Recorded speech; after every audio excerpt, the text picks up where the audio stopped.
I wish to call to order this Wednesday, January 21st meeting of the Monroe County Board of Commissioners. I will note for the record that all three commissioners are present here in the Nat U Hill Room, and we'll start with our public statement.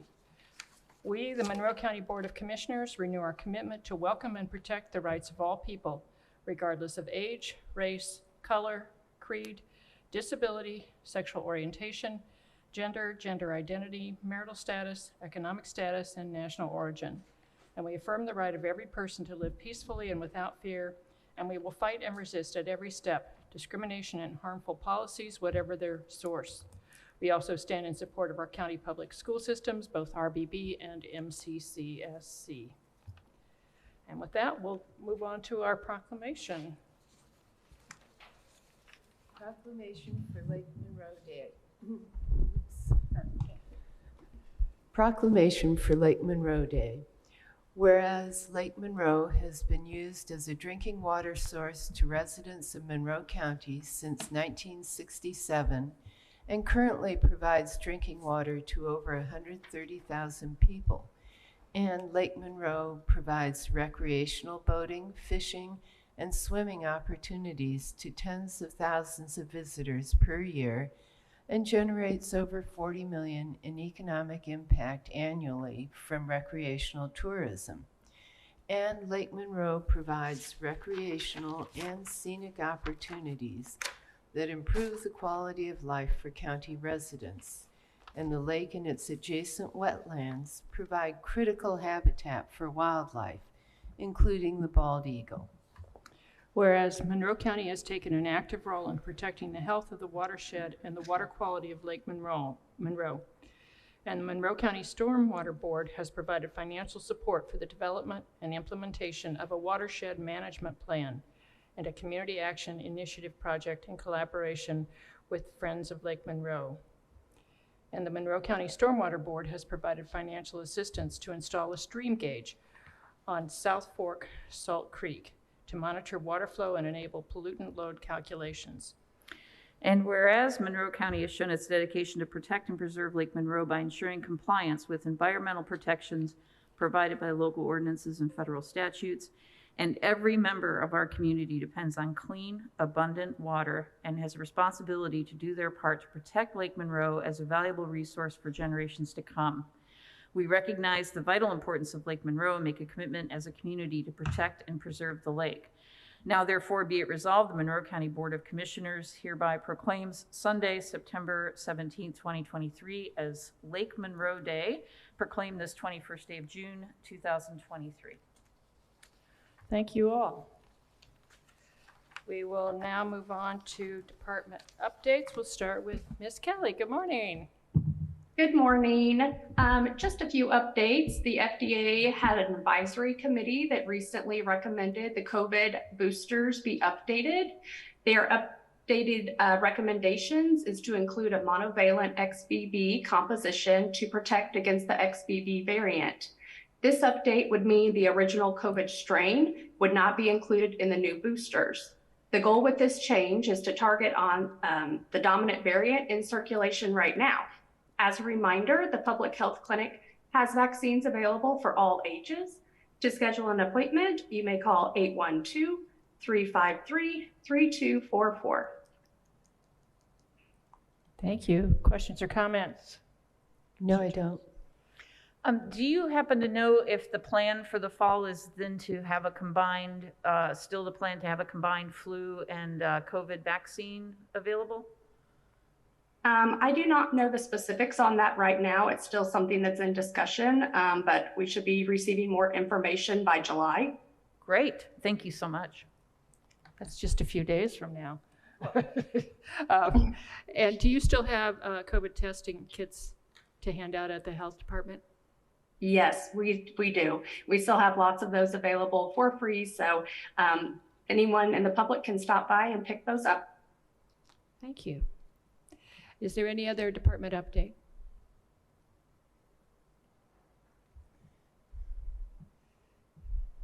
We have Commander Gibbons with us. Welcome. Hello, everybody.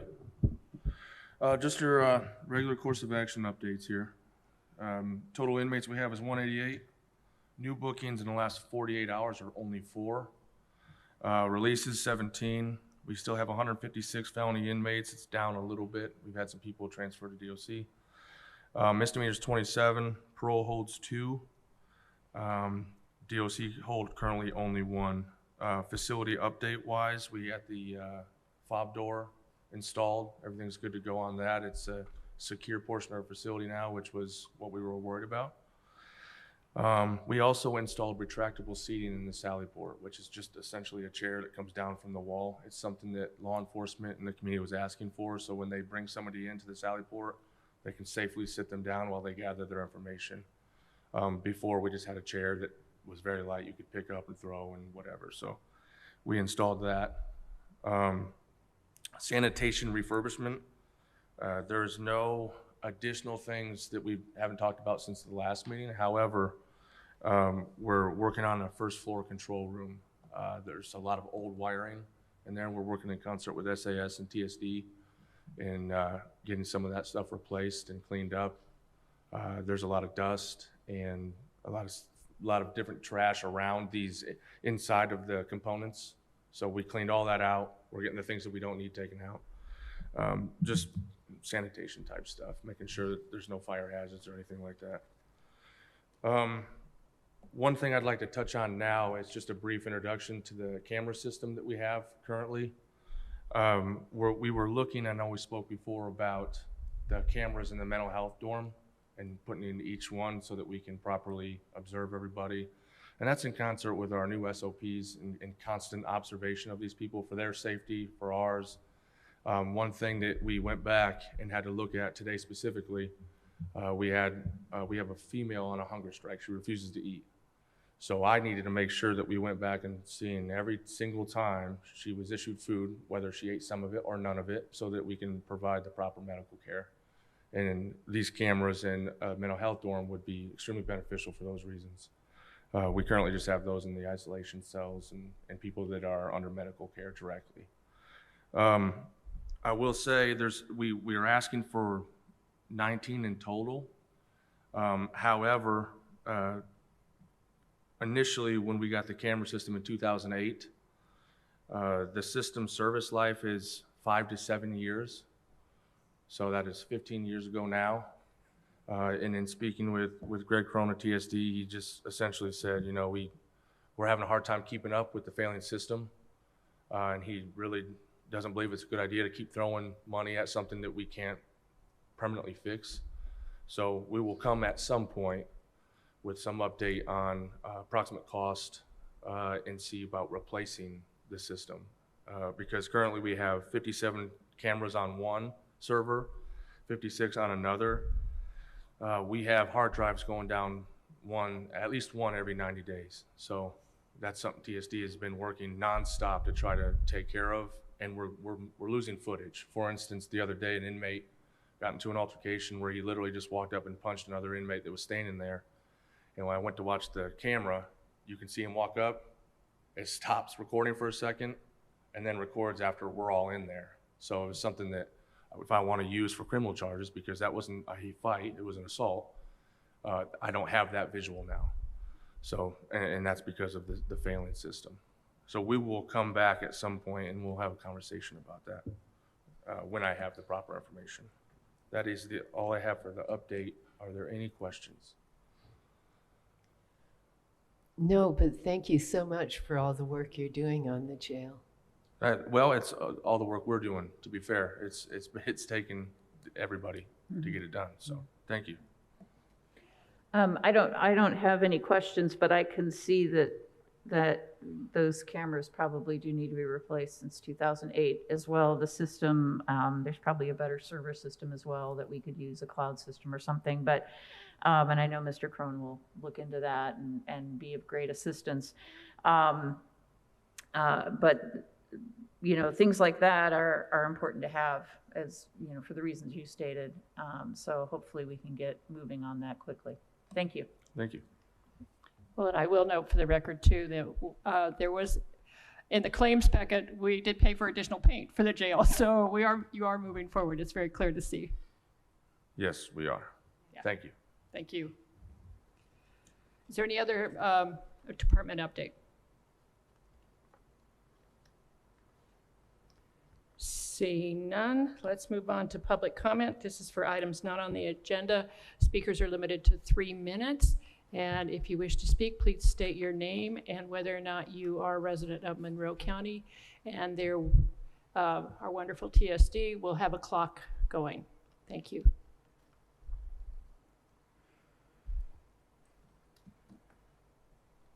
Hi, I'm Maggie Sullivan. I'm the watershed coordinator for Friends of Lake Monroe and a resident of Monroe County. I just wanted to say thank you for adopting the proclamation for Lake Monroe Day and give you a really brief update on our big project right now. We're running a cost share program to introduce conservation practices on farms and other properties in the watershed. We just gave out our first four grants, so we allocated about $36,000 of the $90,000 we have total.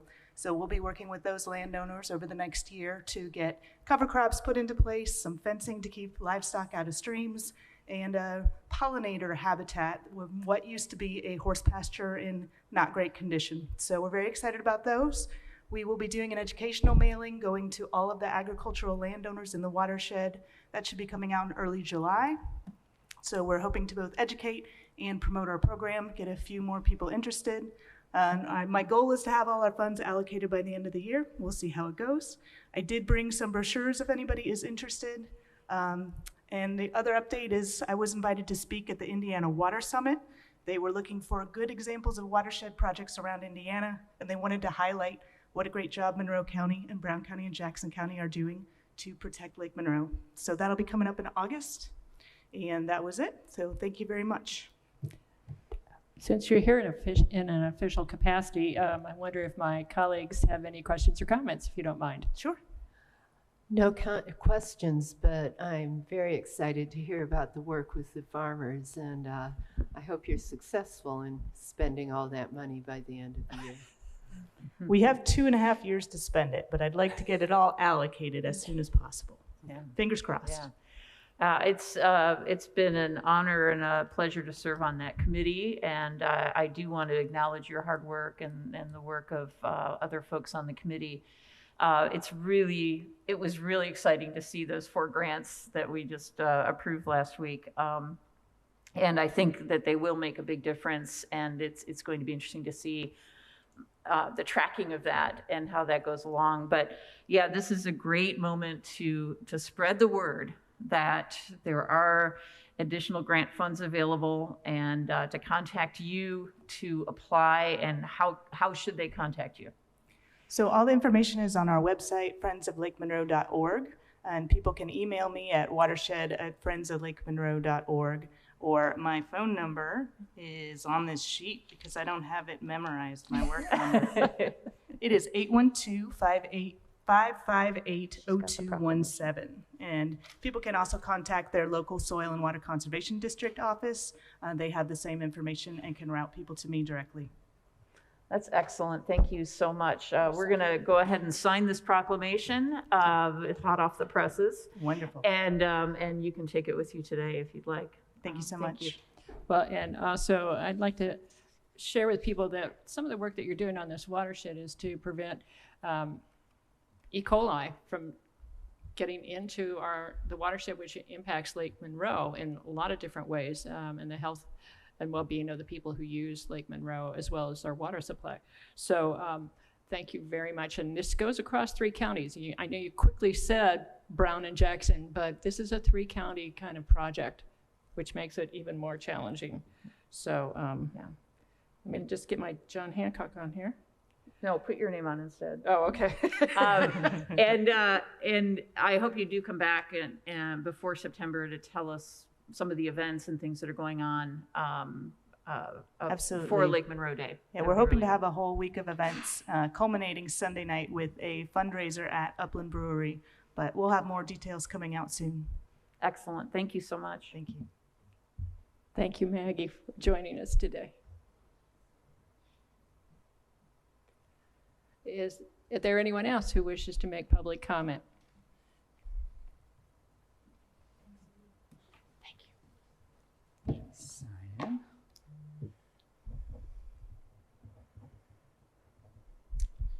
Good morning, Commissioners. My name is Tim Street. I'm the Operations and Development Director for Bloomington Parks. Just wanted to come and give public comment. I'm also a resident, I should mention too. Public comment about the potential power line corridor trail. I know we've had this as a potential agenda item out there. I just wanted to give you a little update. Back when I started with Parks at the start of 2021, I remember we met virtually, as was everything at the time, and gave a little update about the project, and then had a long delay while we worked through some things with Duke Energy, some of the things that they were doing on the property out there along that power line corridor. And understand, there's maybe a sense that this isn't an urgent item coming up. We would hope to have this heard sometime soon. I would be more than happy to come to a work session or to provide more information as needed on the trail.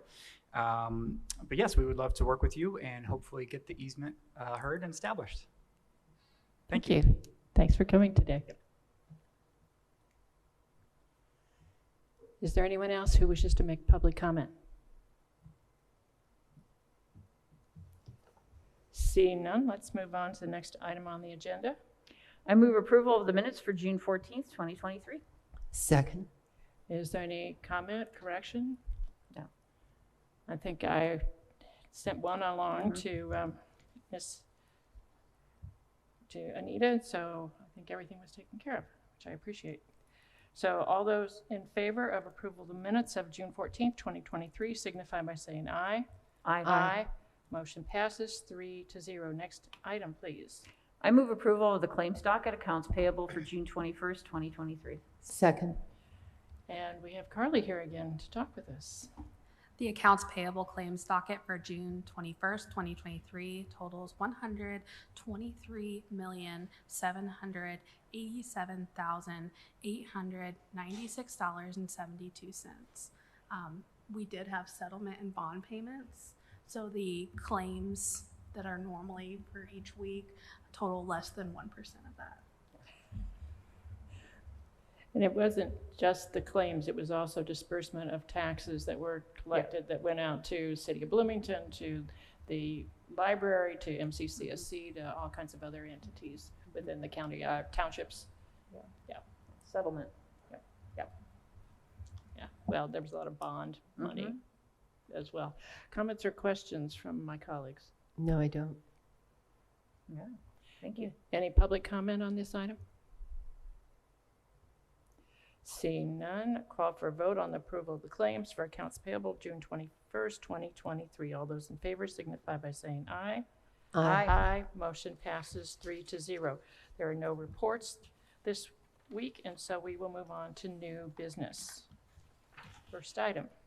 I move approval of the Indiana Department of Health Immunization and Vaccines for Children grant, fund name Long-Term COVID, fund number 8181, in the grant amount of $100,600.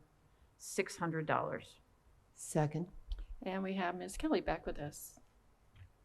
Good morning again. So this is just a renewal for our annual grant funding that helps to support the public health clinic with their vaccine efforts. So the money that is going to be provided with this award will be used for personnel equipment such as our vaccine storage hub and other supplies related to vaccine administration. Questions or comments? No, I don't. Yeah, glad to see this. And as I was reading through this, I'd like to point out to the public, this is for 16 different diseases that we provide vaccinations, and this is for infants, toddlers, school age, adolescents. It's a big range of individuals as well in terms of their age. So thank you, and thank you for always getting that grant to keep people safe. Is there any public comment on this item?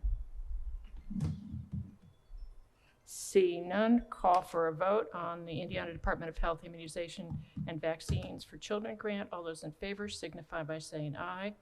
Aye. Motion passes 3-0. Next item, please.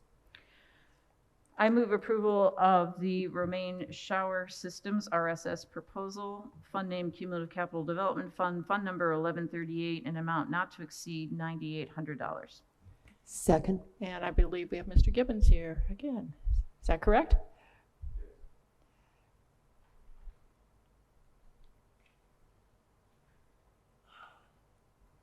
A little backstory on the romaine shower system. It's not something I've seen before in corrections this bad. The process of an inmate coming into the facility is they come in, we get the information, we work through booking and processing, and we get them moved upstairs. In some past meetings, we've talked about improving that process. Last time, Colonel Parker talked about the new dormitory we opened up, so we're getting people off the floor immediately. If you went in there right now, you'd see one person in a detox cell. There are a lot of things improving. However, we're having issues with lice specifically. And part of that issue is, as I'm sure most of you know, it's hard to manage if you don't take care of it initially. It's not something you can just chase.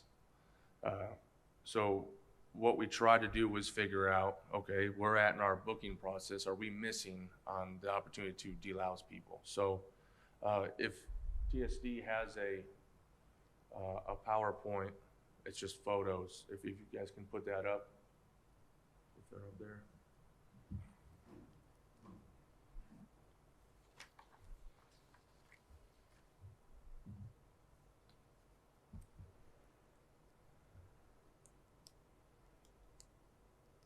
So while they're doing that, when we talked about how we improve that process as they come in, I think one of the critical instances in which we couldn't control that is at that initial shower. There's actually a presentation, yeah. So you can see in that picture on the left is our initial intake shower. And down there to that bottle on that left screen there, on that left photo, is the pump bottle in which people come in and they use that to delouse and to shampoo and to take care of themselves and really prepare them to be incarcerated in a clean way. The issue with that is it takes 2 minutes of showering to get through that process. So you're really relying on that person taking it upon themselves to properly shower, which some people, whether intoxicated or whatever else, have issue with that. So what we went into is, okay, how do we fix that issue? So that's when we started looking into these different systems. And this romaine shower system, in conjunction with the Willoughby system, allows the shampoo to actually be injected into the stream of water from the shower head. There's an access panel on the other side of that wall in the first picture that won't require any kind of construction or anything. It's just an easy attachment, essentially. But that Willoughby timer, in conjunction with that romaine system, allows us to know that, okay, they've been there for 2 minutes, they've had the adequate opportunity to delouse and to destaff. And that's what this system's all about. The issue that we ran into is, and you can see in this middle picture, we've got staff having to completely suit up and in some instances shave people's heads because you can't fix it once it's there. That's the only thing you can do is just restart. And so far, we've had inmates that are willing to go along with that. I mean, we can't make them. We can ask them, hey, we could take care of it this way. Are you open to that? And they've said yes so far.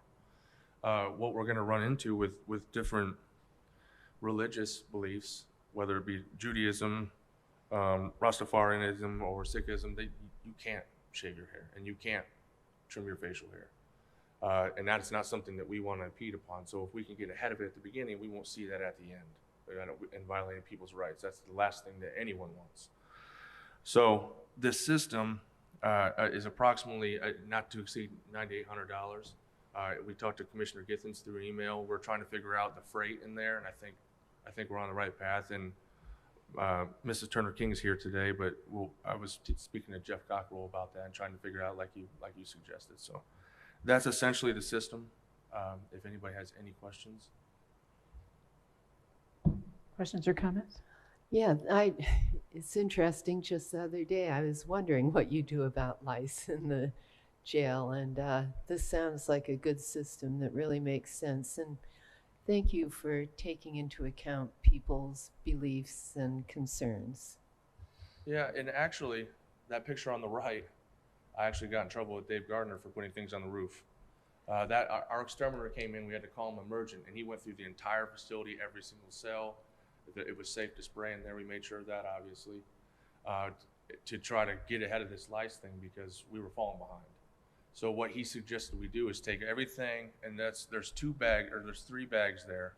2 of those bags have inmates' clothing in them, and one of the mattress, which we just spent $150 on, is sitting there on the roof. And in the bag, what he suggested is to suffocate the lice, essentially. You put it in direct heat, and that's what we were doing. And then Dave swiftly came in and said, hey, you can't put things on the roof. I said, okay, we'll take it down. So we had to throw it away because we couldn't follow the proper process, which, as you guys have seen with what we're sending in, it's costly to lose inmate jumpsuits, mattresses, and all of those things.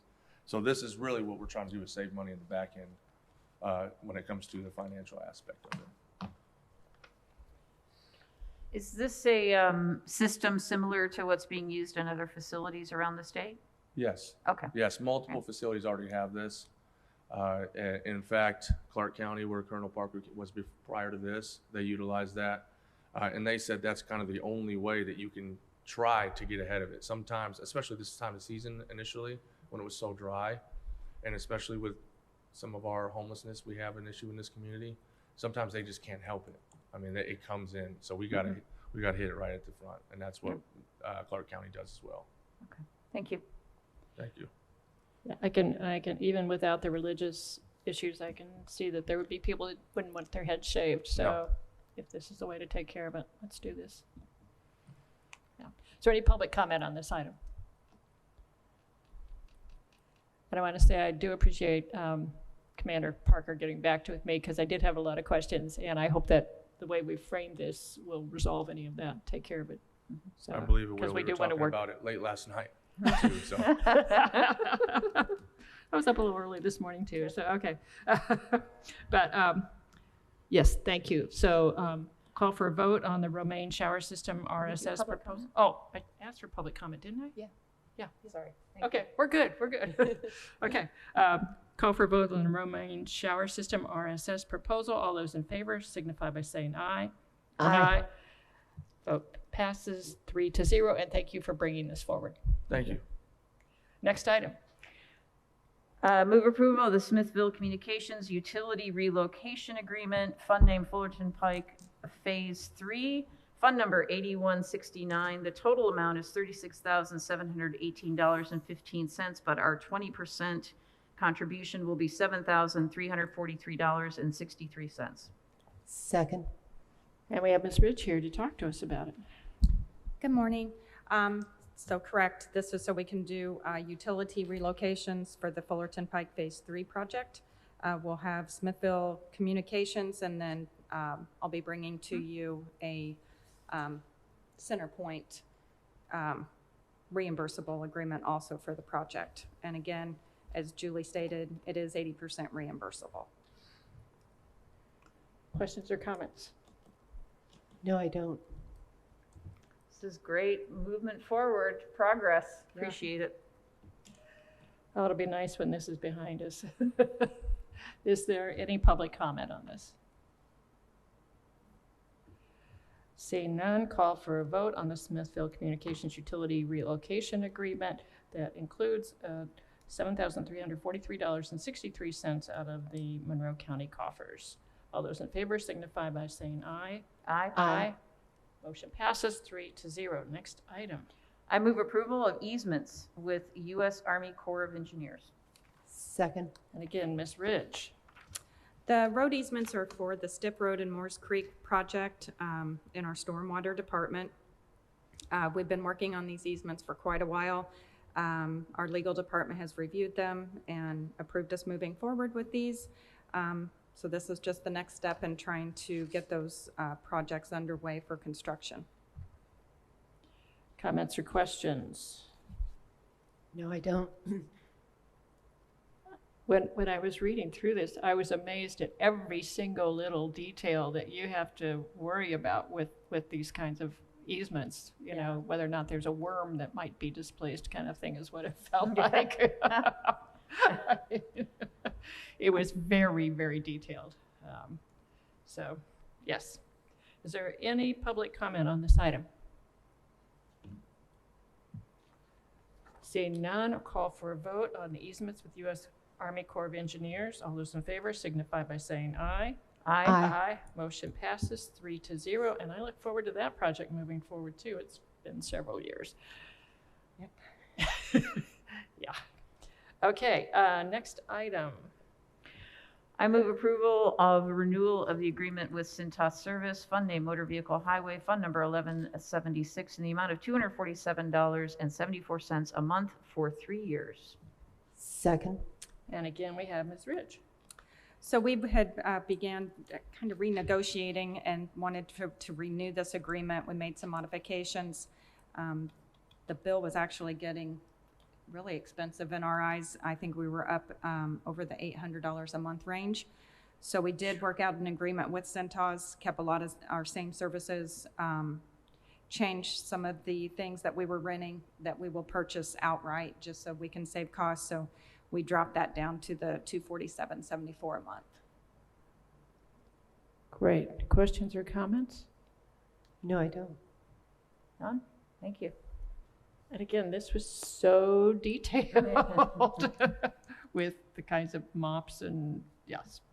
Anyway, is there public comment on this item? Seeing none, I'll call for a vote on the Cintas Service Agreement renewal. All those in favor signify by saying aye. Aye. Aye. Motion passes 3-0. Next item. I move approval of ordinance 2023-23 to amend various traffic ordinances. Second. And Ms. Ridge again. The first one is to amend ordinance 86-11, which is our no parking restrictions. It will be Pine Grove Road from State Road 446 to 600 feet east of State Road 446. And then Deer Lick Road from Pine Grove Road to approximately 400 feet east of Pine Grove Road. Those are both curved locations. There's a pizza restaurant on the corner of 446 and Pine Grove Road. When they are having establishments or events, parking seems to be creating a hazard on the curves, and the sight distance is poor. So this went to our traffic commission, and this was actually received from a resident on Pine Grove Road. The Traffic Commission met on this last Thursday and approved it unanimously. Also, it is to amend 86-09, which is our speed limit locations, deleting Smith Pike of 30 mile per hour and adding 35 mile per hour location. The public will probably not see a difference in this. It was posted at 35, so we wanted to make sure our ordinance matched that. We think it might have been just a typo in the past, but we just want to make sure it was correct. Thank you. Questions or comments? No, I don't. Oh, you answered my question about Smith Pike, so thank you. I think this just is a testament to the importance of commissions like the Traffic Commission responding to resident complaints and needs, and I appreciate that. I don't have any questions or comments. Is there any public questions, comment? Seeing none, I'll call for a vote on ordinance 2023-23 to amend various traffic ordinances. All those in favor signify by saying aye. Aye. Aye. Motion passes 3-0. Next item. I move approval of ordinance 2023-20, the starts rezone. Second. And we have Ms. Crecilius here. Good morning. Good morning, Commissioners. So this is the starts rezone. This is a rezone request to change property zoning. It's located in Clear Creek Township at 7955 South Fairfax Road. The request is to change the zoning from agricultural rural reserve to limited business. The property is 17.29 acres and was originally within a family trust, so Starts Family Trust. The ownership now just details the four individual owners on the property card. So here we can see the zoning. It's currently Ag RR. There is also Ag RR adjacent to the property and also pre-existing business zoning district adjacent to the property. The petition site is located within all three areas of the environmental constraints overlay area. So that's based on its proximity to Lake Monroe Reservoir. So it's located in Area 1, 2, and 3. So just a quick overview of what the character of these zoning districts. So generally, agricultural rural reserve is intended for agricultural uses, single-family residential uses associated with agricultural uses, and limited low-density kind of rural non-farm related single-family uses. Limited business, which is the requested rezone, it primarily intends to meet essential business needs and the convenience of neighboring residents. So here is a pictometry photo of the petition site. It's kind of long and narrow. The property does meet the design standards of the Ag RR zoning district, its current zoning district. So this is looking east towards Lake Monroe.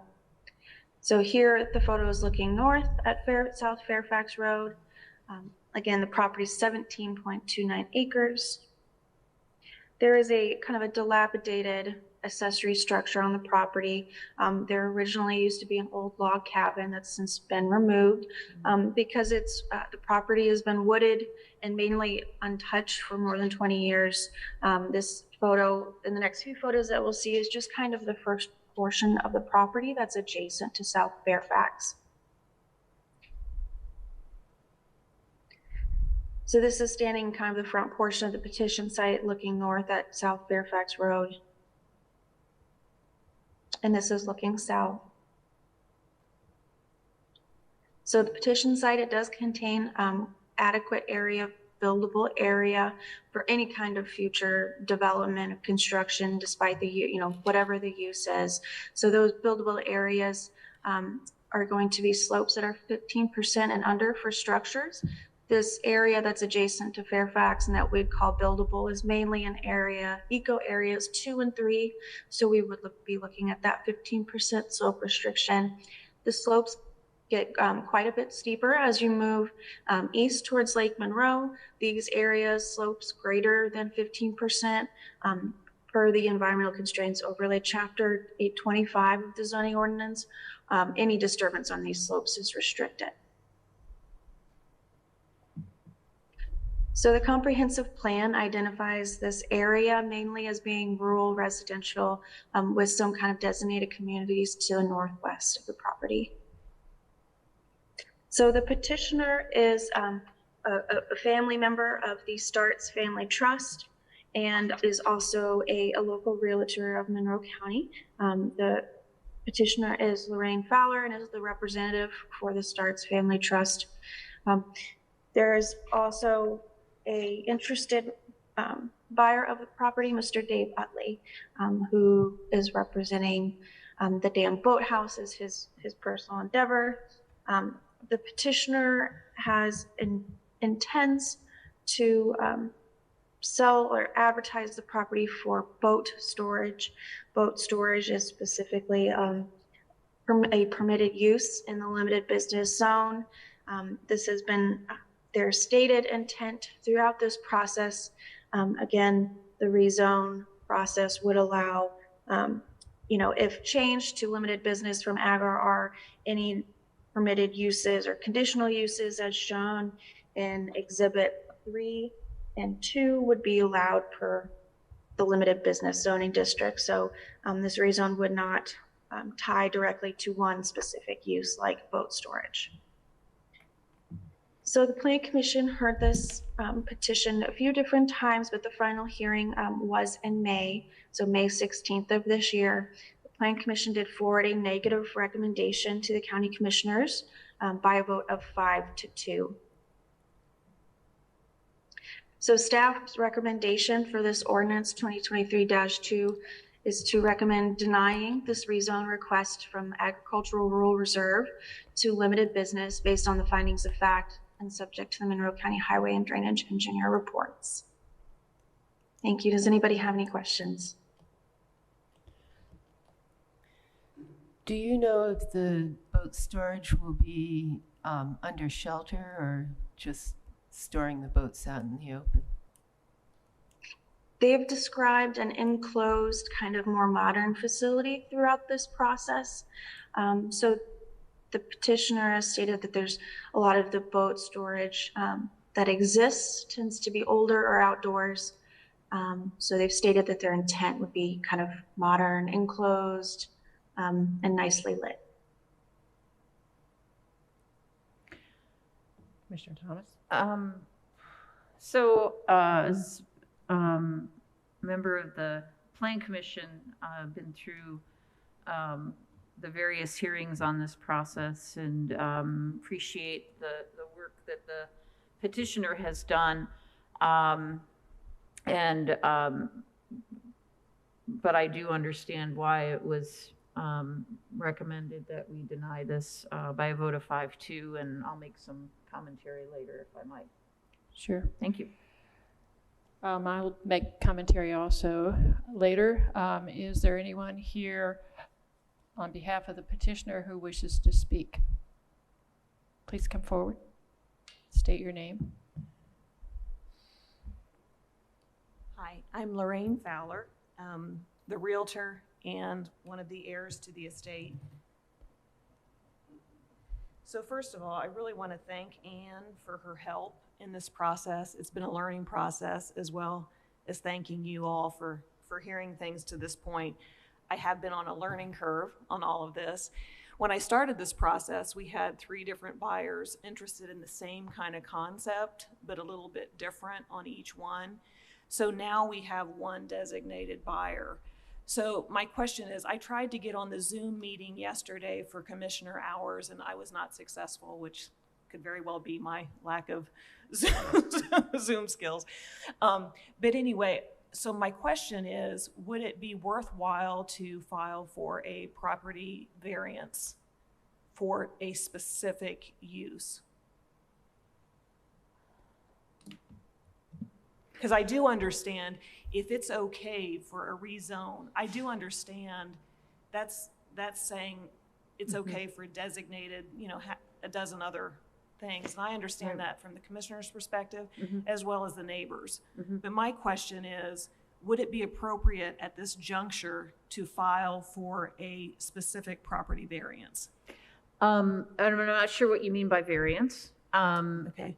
Are you saying that there is a specific use that you would like to utilize this property for out of this list? Yeah. Okay. Because again, the first time I came, I had 3 different buyers with basically the same idea, but one was boat storage and boat sales. One was boat storage and RVs.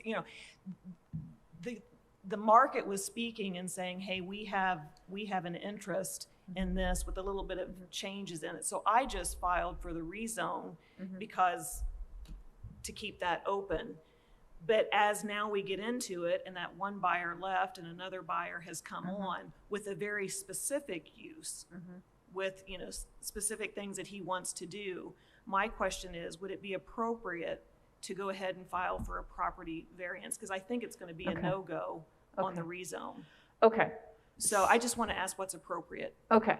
So a variance would be for conditional use, and that's not what this is. So I think what you're asking is to place conditions on this rezone that would limit the limited business use to one particular function. Correct. I think that's what you're asking. Okay. Correct. In that case, we would have to get some paperwork completed from you to record a commitment.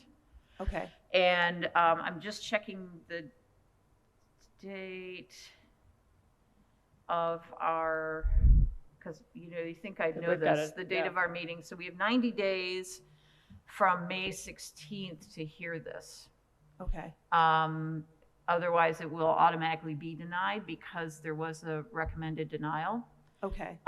So what I would say is if my colleagues are willing, we could go ahead and do another continuance, continue this so that you can work with Ms. Crecelius and our legal staff. Mr. Schilling is sitting right here, which is fortunate, to ensure that we have the appropriate paperwork done and the scope very specifically narrowed down as need be. And that way that prevents you having to refile if we were to vote to deny today, and that would be another cost and more time. So I think it would benefit you if we continued this. I'll wait and hear from my colleagues to see what they think. I will also add that at the last meeting that we had, the proposed purchaser of the property mentioned something about building a house, and we said that would have to be a split zone and we'd have to do some other things. So we can't do that because that would have to go as a different petition.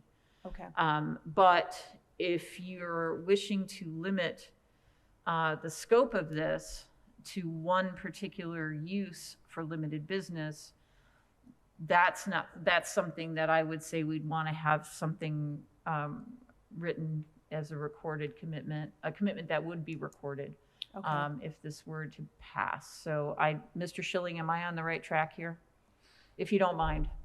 Thank you. So I'm so glad you're here. Thank you. Yeah. Dave Schilling from the legal department. Yeah, the 90-day period expires on August 21st. And so at this stage, the commissioners may accept a written commitment and it need not go back for plan commission approval. So that affects the timing, so. Great. Right. I hear you. Thank you so much. Excellent. Okay, so that's your wish. Well, I did have one concern. I drove out there, and right now there's no driveway at all on the property. In fact, I didn't even pull onto the grass the way I believe somebody from planning might have.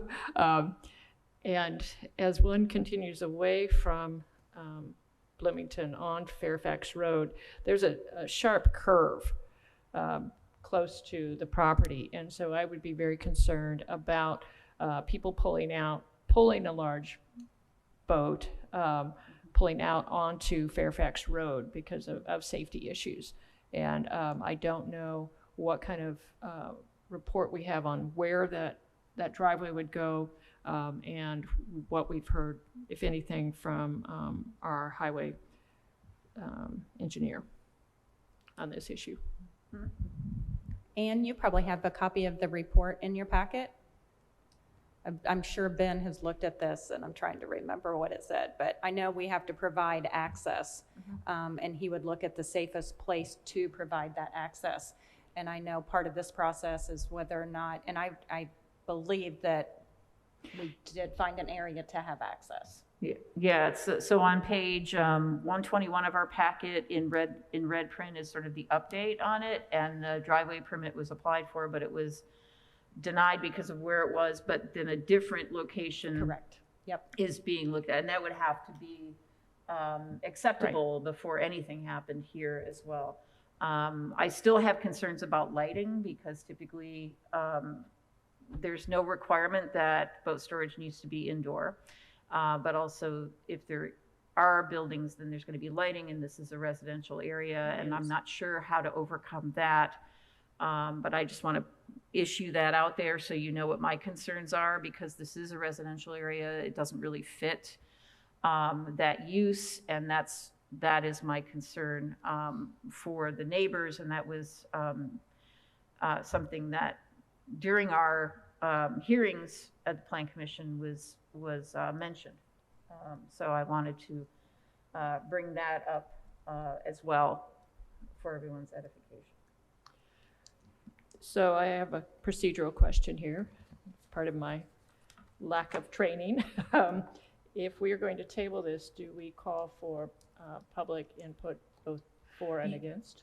We can go ahead and take public comment. I believe there's nothing stopping us from doing that if you wish, because we'll have to do it again. But I can wait for that and then go ahead and make a motion to continue if you prefer. Well, I think if there's anybody who's made the effort to be here today, that we a should good idea. invite them to speak. Sure. So if there's anyone who wishes to speak in favor of this rezone, please either come to the podium or raise your hand on Zoom. Seeing none, if there's anyone who wishes to speak against the rezone, please either come to the podium or raise your hand.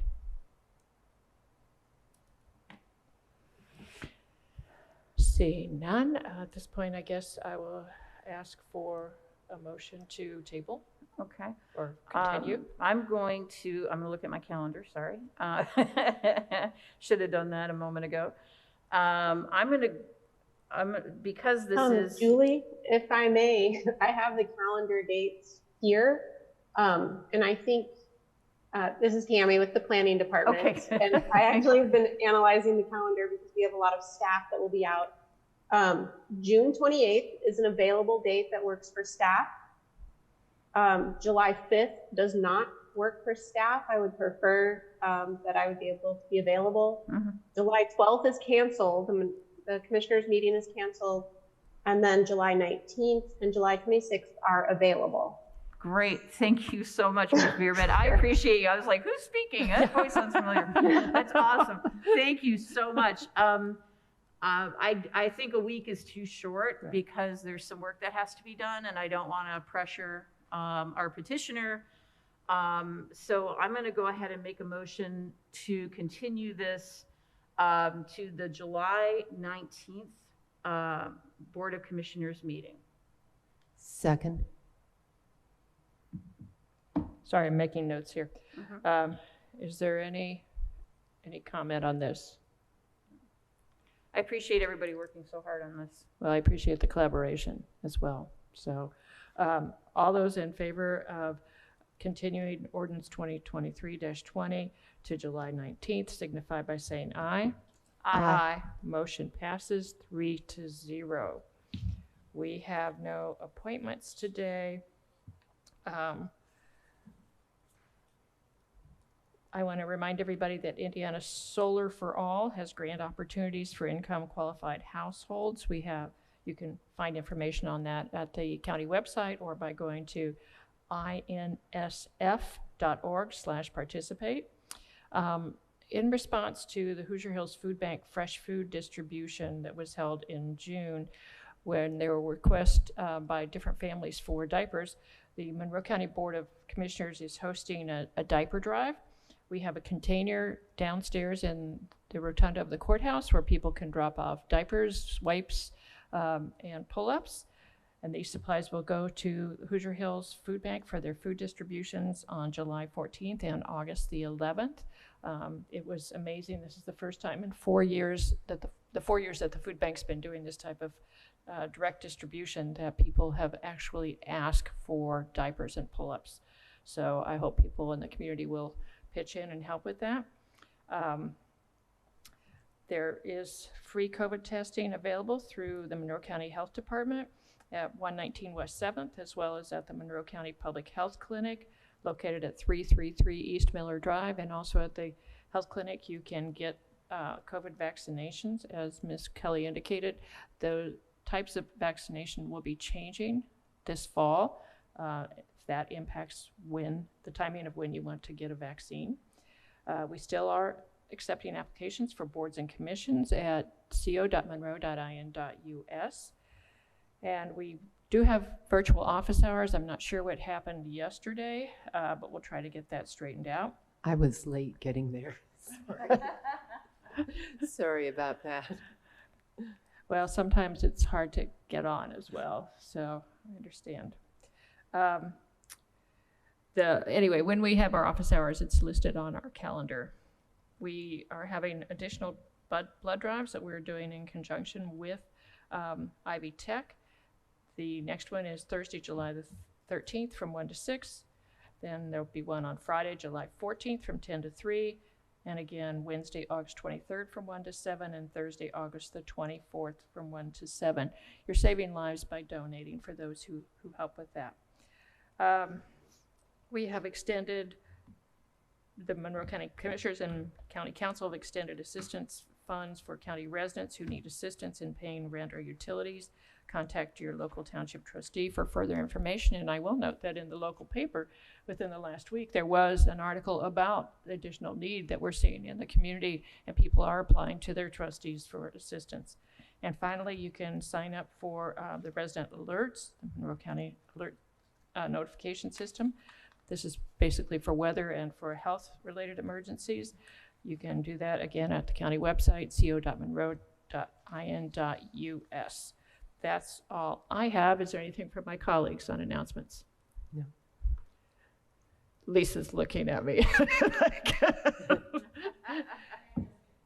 I guess if you want to announce that Sample Road is being striped and all barricades are being removed today, that's probably a good thing. Oh, say that again. Say that again. Come on. So Sample Road is being striped and all the barricades are being removed at the end of the day. So it will be officially done until we just do a final walkthrough, things like that. But it will be completely open. Excellent. Excellent. I am looking forward to driving it. Thank you. Nice. Wow. Good work. So it's 10:58. We do have a work session later. So how about if we resume at 11:15? Does that work for everybody? Okay. Thank you, everyone.